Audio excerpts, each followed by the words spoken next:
all 67, Roger, 1867.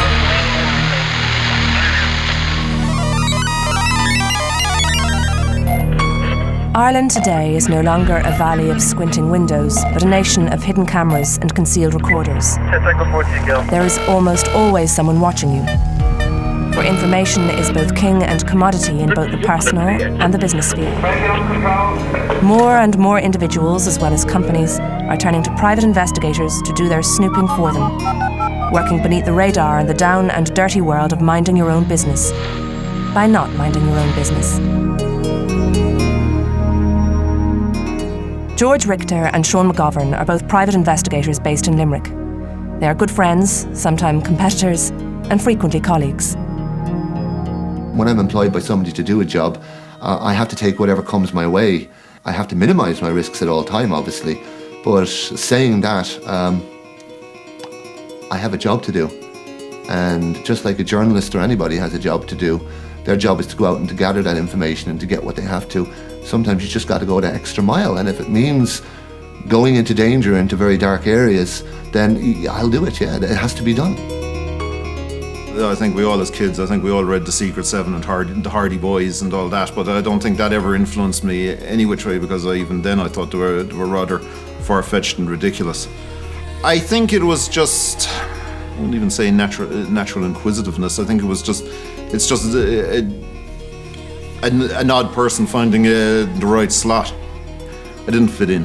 And I find that with actually a hell of a lot of investigators, we don't fit in.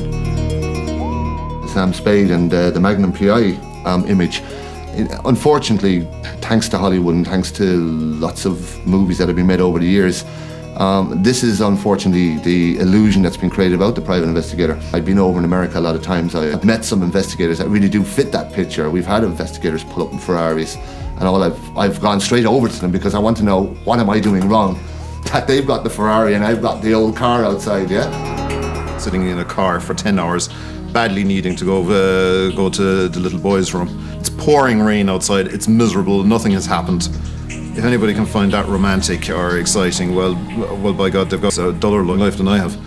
I've yet to meet my femme fatale. The mysterious blonde has yet to show up in my office. It definitely is not cracked up to what Hollywood makes it out to be. Most of this is basic drudgery.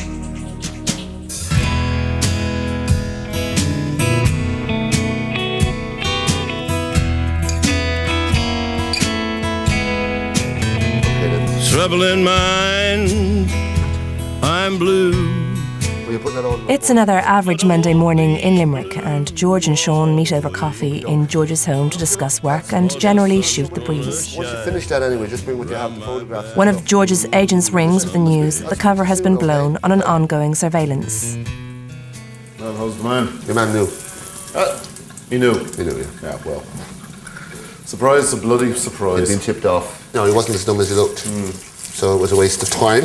Oh well, at least they paid Martin for it, so. Or have they? No, that's the problem. Oh, so they pulled this one again, the typical stunt again. When I went through the solicitor. Yeah. The solicitor is waiting for the money from the solicitor now, so the solicitor hasn't received any funds, so I mean, while the solicitor doesn't get any funds into the client's account, she can't pay. Yeah. I was never into fish until Finding Nemo arrived. Now I'm into them. There's people out there gathering information for lots of reasons now. And surveillance, definitely in Ireland. I think it's always been there. I mean, investigators, what I know of, the earliest investigators here in Ireland that I know of personally is back to the 70s. So it's always been there. You can't go out and put on a big red cape and a mask and go out and solve the world's wrongs. It'd be nice if you could, but it doesn't happen. So you just try and make it a little bit better, but by whatever means you can. If that means getting down and dirty, and having to deal with some of the more unpleasant aspects and people of that you have in society, so be it. Behind an ordinary shopfront in Nina is a thriving international security business, manufacturing and importing surveillance equipment, and run by Irish woman Catherine Harrington. A massive increase in demand in the new security-conscious Ireland has led to her opening a retail outlet. Distance range, say. You're looking at probably about 40 to 50 metres. 40, 50 metres? Yeah, So that's downstairs. with obstructions between the transmitter and the receiver. And it's wireless, of course. And it's wireless. It's wireless. All right. Can you spot the camera there? Can I spot the camera? Can you spot the camera with the trained eye? There? No, No. there. Is You're there? right. And most importantly of all, it plays music too. Oh, it works. So it's functional. Oh, it works, yes. Brilliant. It's not a dummy. Yeah, I was looking at this one here. That's transmitter, receiver, and that one. That would probably be more for a nursery situation, you know, like a nanny cam. You've actually got the transmitter in there already. The transmitter is in there, yes. Yeah. So it is, look. Definitely wireless. There you are, yeah. Where to go? The investigator of today has to be very adaptable with the ongoing times. He's not the person that hangs around street corners anymore. He's a person that uses a lot of electronics and uses his initiative and has to use what's available around him to gather the information to obviously get the end result. Hey, this is cool because I carry it back all the time. Surveillance equipment now, they can be very minute, very small and used very discreetly these days. And access where you had to be down the road or hiding in a hedge. If you know anything about electronics or anything about communications, you can now wire it up to a mobile phone unit and you can access it from the comfort of your computer back at your office. That is the neatest equipment. Isn't it? There's a bit of old KGB technology. Yeah. Yeah, the thing about that is our friend in Dublin called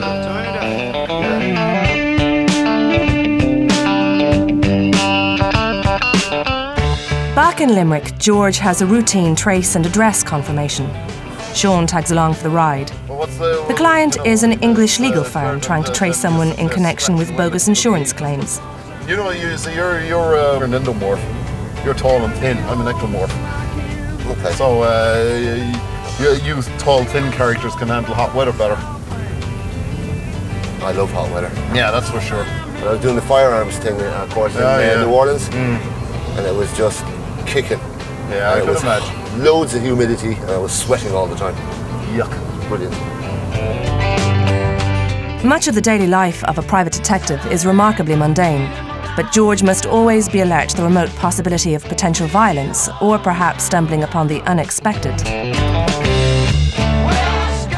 There's no names, is there? No. And it's not on the map either. Nope.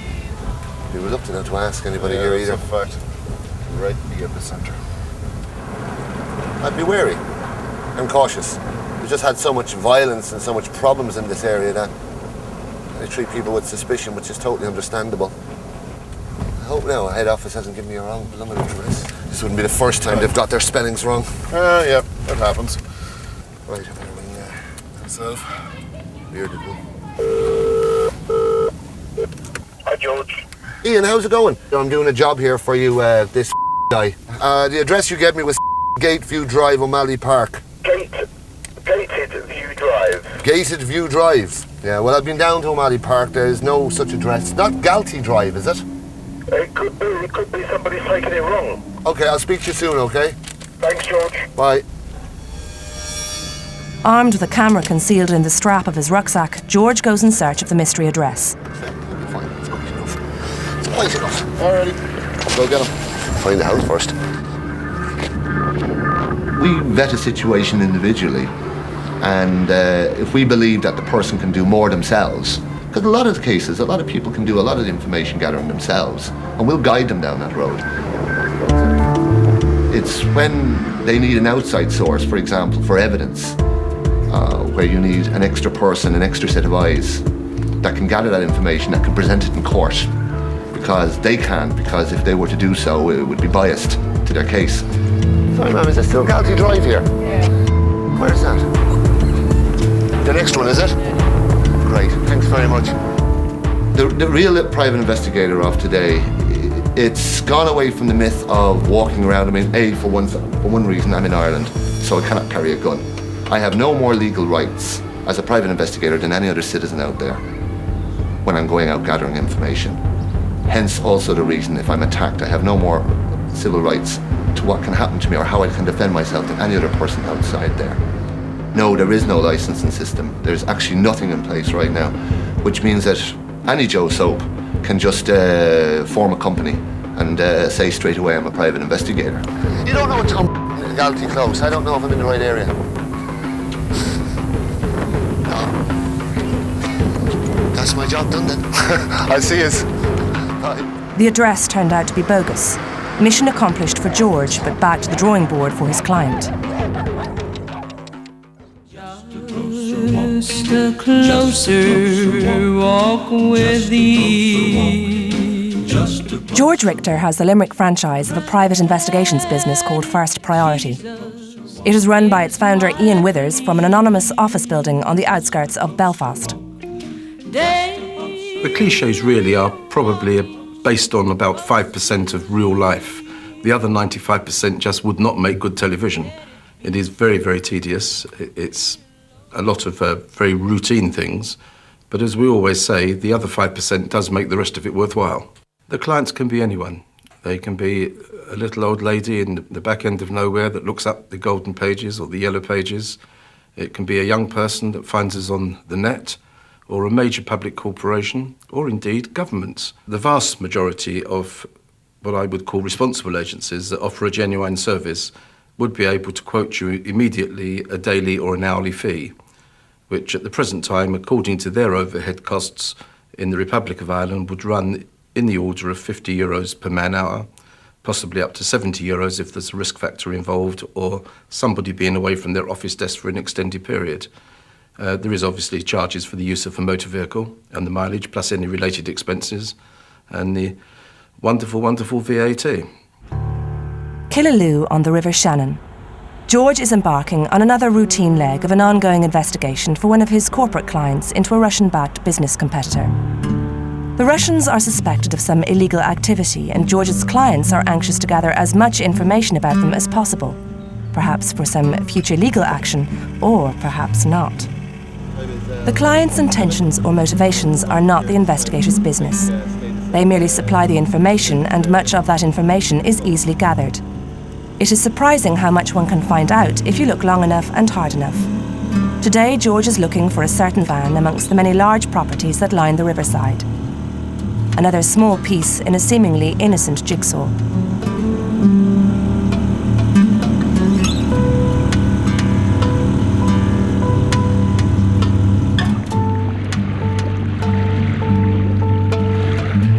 You can probably imagine my camera life isn't always very long. If I'm parked on the main road there, across from the house, to observe and clock registration numbers of vehicles coming in and out there, right? Within 2 hours of being parked on the road there, I'll have either a visit from the guards or somebody will suspect something that's going on. Because, understandably, a car parked on a road for any length of time with a guy inside watching a house, it's either he's taking the house out to rob it or there's something going down. And if there's any kind of neighbourhood watch system in operation here, the road is going to create suspicion. You have people in cars going shopping, coming up and down. They spot the same car all the time. But if you're parked in the river here, fishing, you could stay here for nearly 2 days and nobody's going to cop anything. They'll probably just say, God, that guy's got a lot of stamina, he's really out for the big one, you know? But nobody's going to really suss anything. So obviously, when you can utilise what's around you, in this case, we've got the River Shannon. And if I can conduct more surveillance on the Shannon than I can on the road, if I'm privileged enough to have houses that are backed onto the Shannon, I'm away in a hack. Obviously, it doesn't always work that way, but I'm going to utilise a boat more before I use a car. Makes more sense. Meanwhile, Sean, who has previously spent a lot of time in the United States working as a bodyguard, is keeping his eye in. On the spacious grounds of his family home, he is getting in a little target practice. I accept firearms, guns, knives. They're tools. They're inanimate objects that are